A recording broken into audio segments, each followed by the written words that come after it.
আসসালামু আলাইকুম। সবাই কেমন আছেন? আশা করি সবাই ভালো আছেন। আলহামদুলিল্লাহ আমিও ভালো আছি। আজকে গরুর মাংস রান্না করে দেখাবো মশলা বাটা ঝামেলা ছাড়া। আস্ত মশলা দিয়ে দিয়ে আজকে গরুর মাংস রান্না করব। শুরুতেই পেঁয়াজ কুচি, তেজপাতা, দারুচিনি, এলাচ, কালা এলাচ এগুলা সব কিছু দিয়ে তেলের ভিতরে দিয়ে কষিয়ে নেব। দেখতেই পাচ্ছেন চুলায় ভাঁজ ধরিয়ে দেওয়া হয়েছে। ঝালের কত স্পিড, মাটির চুলার ঝালটা এরকমই স্পিড হয়। এই রান্নাটা ঝটপট করার জন্য মশলাটা কষিয়ে নেওয়া হচ্ছে।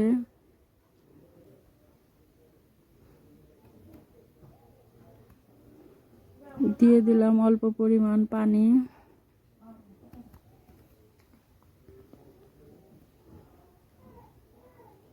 কাঁচামরিচ ফালি করে দেওয়া হয়েছে।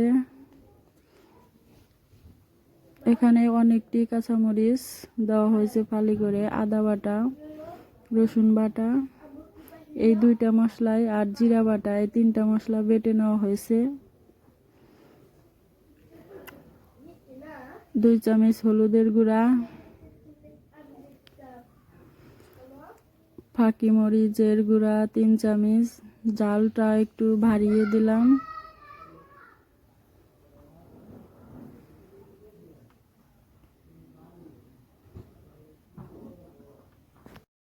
মশলাটা কষানো হয়ে গেছে, দেখতেই পাচ্ছেন তেলটা উপরে চলে এসেছে। এখন মাংসগুলা দিয়ে আবারও মশলাগুলা ভালো করে মাংসের সাথে কষিয়ে নেব। নাড়াচাড়া করে নিলাম। এখন চুলায় রান্না করার আমগো হাতে বেশি সময় নাই, তার জন্য মাংসটা আবার রাইস কুকারে বসিয়ে দেব। রাইস কুকারে পাতিলে নিয়ে এই যে নাড়াচাড়া করে দিলাম। রাইস কুকার পাতিলটা একটু ছোট হয়ে গেছে, আর একটু পাতিল বড় হলে ভালো হতো। তবে মাংসটা কষানো শেষ হইলে কমিয়ে যাবে। দেখতেই পাচ্ছেন মাংসটা হয়ে গেছে। এখানে আমরা গরুর মাংসের প্যাকেট মশলাটাও ব্যবহার করছি।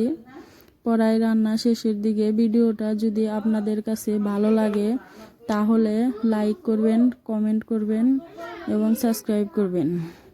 মাংসটা ঝোল ঝোল করে খাবো, তার জন্য ঝোল করে রেখেছি। মাংস রান্না হয়ে গেছে।